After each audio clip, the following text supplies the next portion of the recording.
आज पाकिस्तान और इंडिया का फाइनल हुआ और पाकिस्तान ये फाइनल हार गया। अब मुझे पता नहीं मैं कहां से शुरू किसकी गलतियां निकालूं। बहुत ही घटिया बॉलिंग, बहुत ही घटिया बैटिंग की है पाकिस्तानी प्लेयर्स ने, छोड़ के शाहीन आफरीदी, फहीम अशरफ को बॉलिंग में और फखर जमान और साहिबजादा फरहान की बैटिंग, ये चारों चीजें निकाल दो ना तो पाकिस्तान की परफॉर्मेंस बिल्कुल जीरो है। मुझे समझ नहीं आ रहा ये साइम अयूब, ये सलमान अली आगा, हारिस नवाज, ये हुसैन तलत, इतने सारे ऑलराउंडर, इतने सारे बैट्समैन, सारे के सारे भरे हुए हैं, इन सब ने मिलके 50 रन भी नहीं बनाए। अगर पाकिस्तानी टीम के स्कोर से ना साहिबजादा फरहान और फखर जमान के स्कोर को निकाल दोगे ना तो इनमें से किसी भी एक प्लेयर ने भी 15 रन से ज्यादा स्कोर नहीं किया है। इतनी घटिया बैटिंग की है हमारे बैटर्स ने। खैर बैटर्स ने तो घटिया बैटिंग की, ये जो राफेल गिराने वाला हमारा हारिस रऊफ था ना, आज उनको इंडिया ने इतनी ज्यादा बेइज्जती कर दी। जिस तरीके से इंडिया को उसने तंज किया था ना, इंडिया वालों ने भी सोच लिया हम आपकी इज्जत, हम आपकी बेइज्जती आपके ही मुल्क में करेंगे। मतलब इसे कहते हैं बदला लेना। ये बदला लिया है इंडिया वालों ने हारिस रऊफ से कि उसके मुल्क में उसकी इज्जत ही खत्म कर दी थी। उस बंदे ने चंद इशारे किए, हमारे लोग उस पे मर रहे थे। आज जो तिलक वर्मा ने उसे धोया है, आज जो इंडियन ने उससे बदला लिया है ना, ये हारिस रऊफ पूरी जिंदगी भर नहीं भुला सकेगा।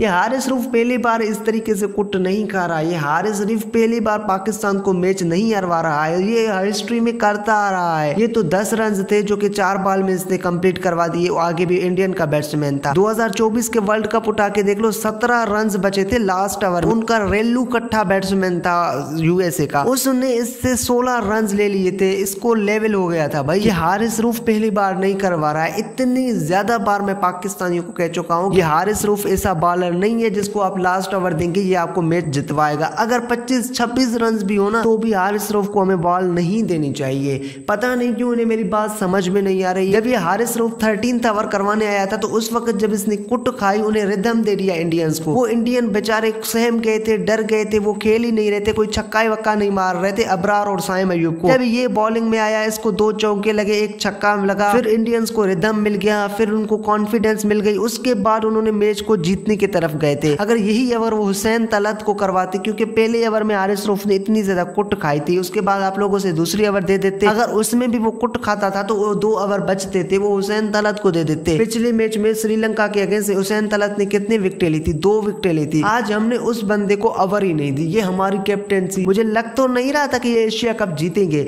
लेकिन बस पाकिस्तानी होने के नाते इनका सपोर्ट कर रहा था कि खुदा करे ऐसा हो ये मैच जीत जाए। शुरुआत पाकिस्तान की बैटिंग की बहुत ही अच्छी की। साहिबजादा फरहान, फखर जमान जिस रिदम से चल रहे थे, लग रहा था 200 रन आज बनेंगे। 200 तो अपनी जगह, इन्होंने 150 रन भी नहीं बनाए। अगर 170 रन बनाते ना फिर भी हम मैच जीत जाते यार। 160 पे भी मैच जीत जाते। यहाँ मैच 147 पर भी जीत जाते। लेकिन ये जो बुरी ओवर करवाई ना हमारी हारिस रऊफ ने, इसने हमें मैच हरवाया है। अब किसको कहें किसको ना कहें। पाकिस्तान की ये जो टीम है ना, उसमें से 4-5 प्लेयर्स को निकाल के बाकी सारे प्लेयर्स को बाहर कर दो भाई, आपकी हमें जरूरत नहीं है। मैंने कितने बार इन्हें समझाया था कि भाई अगर आप लोग हुसैन तलत को ले रहे हैं कि भाई ये ऑलराउंडर है, ये बॉलिंग भी अच्छी करवाएगा, तो करवाते ना आज उससे बॉलिंग। अगर बॉलिंग नहीं करवानी थी तो हसन नवाज को क्यों नहीं खिलाया यार? वो हुसैन तलत 120 का प्लेयर, उसकी स्ट्राइक रेट तो देखो, उसको आप लोगों ने फाइनल में डाल दिया, वो भी इंडिया के अगेंस्ट। यार ये कुत्तों को बनती ही नहीं थी यार। ऐसी गलतियां फाइनल में भी कोई करता है? 13 ओवर में हमने 113 रन बनाए थे। 13 ओवरों में हमने 113 रन बनाए थे। बकाया जो हमारे 7 ओवर बचे उनमें हमने 42 रन भी नहीं बनाए। भाई ये क्या है? 1 ओवर में 3-3 प्लेयर आउट हो जाते। अगर आप लोगों से स्पेन नहीं खेला जा रहा था तो आप लोग 1 ओवर रुक जाते यार। फहीम अशरफ की रुक जाते, शाहीन आफरीदी यार 1-2 छक्के लग जाते ना बुमराह को, तो भाई ये स्कोर 160 तक बनना था। 160 वो कभी चेस ही नहीं कर सकते थे। शुरुआत तो राणा फहीम अशरफ ने बॉलिंग में अच्छी की, उनका अभिषेक को आउट किया। मैंने जैसे आपको बताया था कि अगर इनका अभिषेक आउट हो जाता है तो इनकी पूरी की पूरी टीम 150 रन भी नहीं बना सकती। आज आप लोगों ने देख लिया ना 147 रन बनाने में कितनी स्ट्रगल की। ये तो हारिस रऊफ ने उन्हें खुद दे दिया, भाई आप लोग छक्के मारो, नहीं तो ये नहीं बना सकते थे यार 147 रन। किसको क्या कहूँ किसको कहूँ, मुझे कुछ समझ में नहीं आ रहा है। बस बहुत ही घटिया परफॉर्मेंस दिखाई पाकिस्तानियों ने। शाहीन की बॉलिंग को छोड़ो, फहीम ने बॉलिंग अच्छी की, साहिबजादा और इतने में फखर जमान ने अच्छी बैटिंग की। यार देखो जब साहिबजादा फरहान आउट हो गया तो बहुत ही अच्छी और सेंसेबल इनिंग्स खेल रहा था हमारा फखर जमान। लोग कह रहे थे कि यार ये स्लो खेल रहा है, मैं कह रहा हूँ यार ये सेंसेबल इनिंग्स खेल रहा है। फिर उन्होंने साइम अयूब को भेज दिया, वो भी आउट हो गया, और उसके बाद उन्होंने मोहम्मद हारिस को भेज दिया, वो भी आउट हो गया। उसके बाद